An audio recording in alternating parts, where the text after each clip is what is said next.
Bienvenidos al universo de Philip K. Dick, un universo que, al igual que en la vida de su creador, la ficción y la realidad quedan desdibujadas. Entren a una cosmogonía donde las intrigas políticas, las drogas, la identidad, la religión y la ciencia ficción forman un cóctel inestable, pero que al mismo tiempo está completamente entramado con un hilo tan bello, tan delicado y enigmático como la tela de una araña. Pasen y vean. Pero tales problemas no habían señor llegado. Bilbo Bolsón, El mes era septiembre. Un septiembre anunció tan que muy hermoso Desde como bestsellers les hubiera pedir. hasta el ensayo que hiciste en sexto grado. Fugaz que puedo hacer. Sobredosis de libros, una vuelta de página a lo que venís leyendo.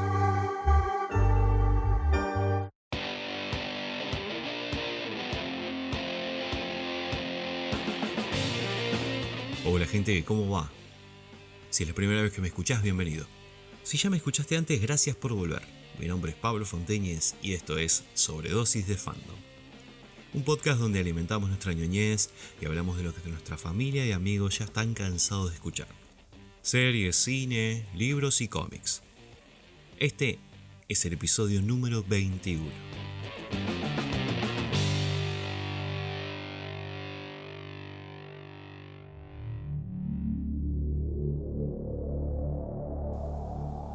Philip K. Dick es un escritor de ciencia ficción que murió en 1982, a los 53 años, justo antes del estreno de Blade Runner, película en la que está basada la novela de la que hablaremos, pero que justamente no lleva ese nombre. Aunque el autor no pudo ver la película completa, sí pudo dar el visto bueno en una carta que escribió al respecto, poco antes de morir. En esa carta vaticinó que Blade Runner cambiaría muchos paradigmas de la ciencia ficción en el público y en el cine. Sin embargo, no quiso involucrarse en el proyecto, porque sabía por dónde venía la mano y supo que si intervenía iba a terminar agarrando del cuello a Harrison Ford y a Ridley Scott. Porque conociendo el trabajo de Scott, iría más por lo visual que por la historia en sí. ¿Sueñan los androides con ovejas eléctricas? Es una novela de ciencia ficción del subgénero cyberpunk, lanzada en 1968. Allí Philip imagina una Tierra devastada por una guerra nuclear. La Guerra Mundial Terminus. El planeta es abandonado por gran parte de la humanidad, que emigró a Marte para escapar de las consecuencias de la radiación. En la Tierra quedaba poca vida, la de quienes decidieron quedarse y la de unos pocos animales, cuya posesión representaba un grado de estatus alto a su propietario. En esta sociedad terrestre hay un mercado en crecimiento que ofrece tanto animales naturales como tecnológicos, siendo los últimos los más accesibles, pero que no otorgaban el reconocimiento que daban los naturales, sino que eran solo para las apariencias. Tras la guerra nuclear, los humanos que emigraban son dotados por el listado por androides que les servirán. Una especie de esclavos eléctricos, estos androides tenían prohibido volver a la Tierra. Pero un pequeño grupo logra escapar, pudiéndose mimetizar con los pobladores terrestres y así poder vivir su sueño de libertad, a costa de vivir entre las sombras y ser presas de los cazadores de replicantes. Esas máquinas eran el modelo Nexus 6. Rick Deckard es nuestro protagonista y el encargado de cazar androides que han escapado de la colonia terrestre en Marte. Rick es una especie de policía. Decimos especie porque su investidura es indefinida. Uno de los rasgos de la filosofía dictiana.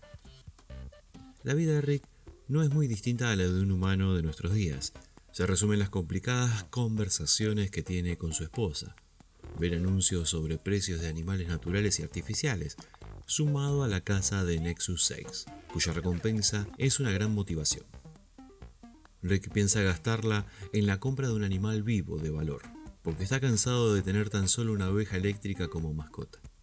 Con esa compra podrá complacer a su esposa y mitigar a los vecinos que puedan sospechar que solo tiene una oveja eléctrica que a veces se arruina. En nuestra sociedad, cosas materiales como un auto de alta gama o una relación estable también cumplen esa función, si hablamos de apariencias. Rick vive una vida decadente y con poco sentido. Tiene una mala relación con su esposa, y aunque caza replicantes, tiene sexo ocasional con una, tambaleando entre sus convicciones. Los modelos Nexus 6 no solo son idénticos a los seres humanos en el aspecto físico e intelectuales, sino que poseen actitudes que no son propias de un androide, como el sentido de la libertad, de sobrevivencia y de grupo. Con estos aspectos, Dick nos hace una gran pregunta: ¿qué nos hace humanos? El contexto en que nos la hace es mucho más sombrío, ya que los humanos de su novela muchas veces son incapaces de sentir empatía por otros de su raza, viven encerrados viendo TV. Es en este escenario que los androides fugitivos parecían tener más derecho a sobrevivir que los mismos humanos. En un párrafo, Rick dice: la mayoría de los androides que he conocido tenía más ganas de vivir que mi esposa. A partir de ahí, la premisa del autor nos hace dudar de muchas cuestiones que damos por sentado en nuestra cotidianeidad. En el universo ficcional de la novela, el único modo de demostrar si alguien es humano o no es a través de una máquina que, por medio de una serie de preguntas que se le hace al sospechoso, da un veredicto efectivo y concluyente. La maquinaria en cuestión es el test de empatía Voight-Kampff. Que bien que pronuncio. Este test, que parece ser 100% efectiva, es cuestionado muchas veces. Si existiera hoy, muchos de nosotros no pasarían el test. Esta novela también entra en el terreno metafísico, ya que los humanos también tienen una única religión llamada mercerismo y se conectan al mundo espiritual a través de una máquina que les permite compartir experiencias en forma de visiones. Las principales características de esta religión son la unión y la empatía. Hay muchas similitudes con el cristianismo dentro del simbolismo del camino de Mercer. En la novela, esta es la única característica que nos separa de los androides. En toda la humanidad hay desconfianza de que su vecino sea un replicante. Y eso es porque tener un animal tenga tanto valor, porque es una buena señal y parece ser que mientras más grande el animal tengas, más humano eres. En este mundo creado por el autor estadounidense Philip Dick, tiene a los animales en el punto más alto de la pirámide de valor.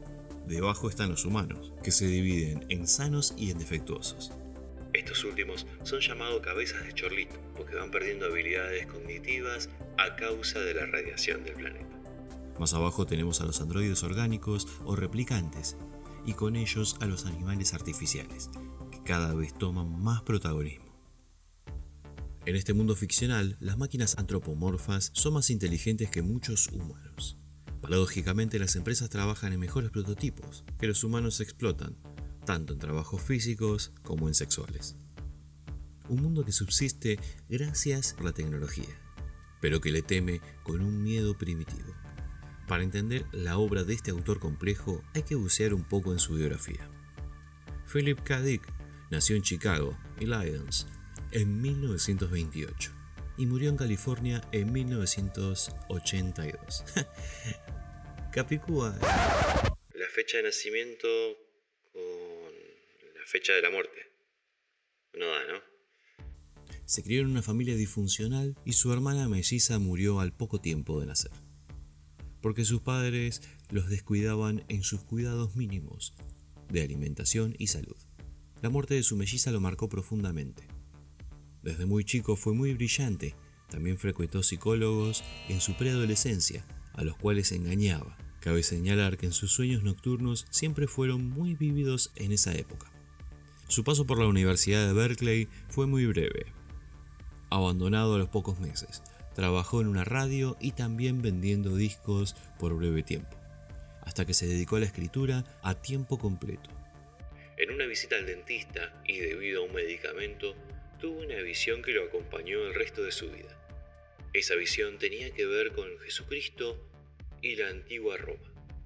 Esas visiones lo acompañaron toda su vida y a pesar de que Philip Dick consumía drogas, le daba una explicación pseudo-religiosa y pseudo-racional a estas experiencias. A veces se veía a sí mismo como viviendo una doble vida, una como el resto de los humanos y otra como un cristiano primitivo. Alguna vez se proclamó como una reencarnación de Jesús y proclamaba que el Imperio Romano no había caído y veía a Nixon como un nuevo emperador. en el sentido más negativo. Es evidente que estas experiencias se trasladaron a su obra y en especial en Biles. También hace unos años se editó parte de su diario personal, donde hablaba acerca de esas experiencias místicas. Dick fue antibelicista y al mismo tiempo coqueteaba con la paranoia de que lo vigilaban satélites espías, aunque muchas veces el FBI le hizo una visita.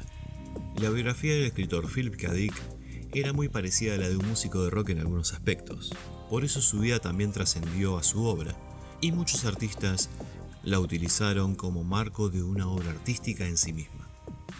Aunque muchos críticos hablan que su escritura no estaba a la altura de sus ideas, ese hecho está basado básicamente en comparaciones con escritores como Asimov o Bradbury, que tenían otro estilo.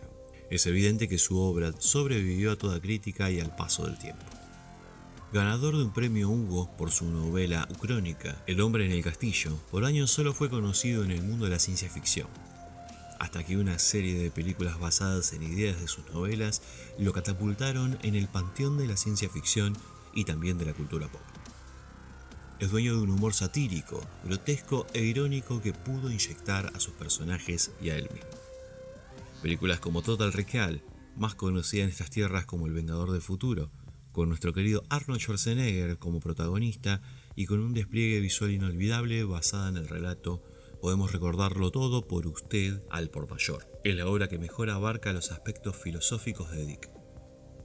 También están Minority Report, las series El hombre en el castillo de 2017, Electric Dreams y el film de culto Blade Runner, entre las adaptaciones más provenientes basadas en sus obras, además de influir en otras películas que no son basadas en sus libros, pero que sí guardan conexión con su universo funcional. Tenemos Matrix o The Truman Show. Es menester decir que Dick es lo más parecido a un personaje en sí mismo y se convirtió en un profeta que nos habla de un futuro donde cada vez es más cercano.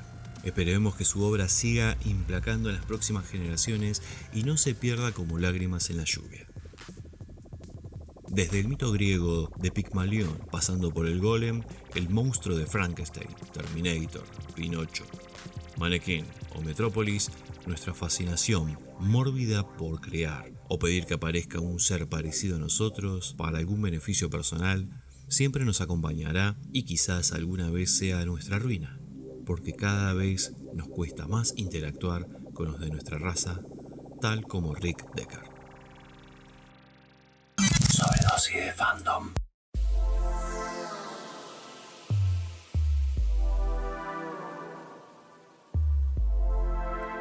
Si les gustó el contenido de este podcast, apreta el botón seguir, así puedes recibir una notificación cada vez que subo un episodio. Busquen el botón compartir y publicanlo en las redes sociales, así mucha más gente nos puede conocer. Recuerden que el programa está disponible en todas las plataformas de podcast como Apple Podcasts, Anchor, iVoox, Google Podcasts, Spotify, Overcast y Radio Public, entre otros. También tenemos canal de YouTube, así que suscríbanse y activen la campanita, denle likes y contale a tu tío, a tu primo y a tu abuela. No se olviden que estamos en Instagram como Sobredosis de Fandom todo junto. Se pueden comunicar por ahí o por mail a sobredosisdefandom@gmail.com. Pueden seguir a JH en Instagram como @JavixHerrera todo junto .jh. A mí me pueden encontrar en Twitter como @pfonteñez. Sin más que decir, me despido de ustedes. Mi nombre es Pablo Fonteñez, buena vida, chao.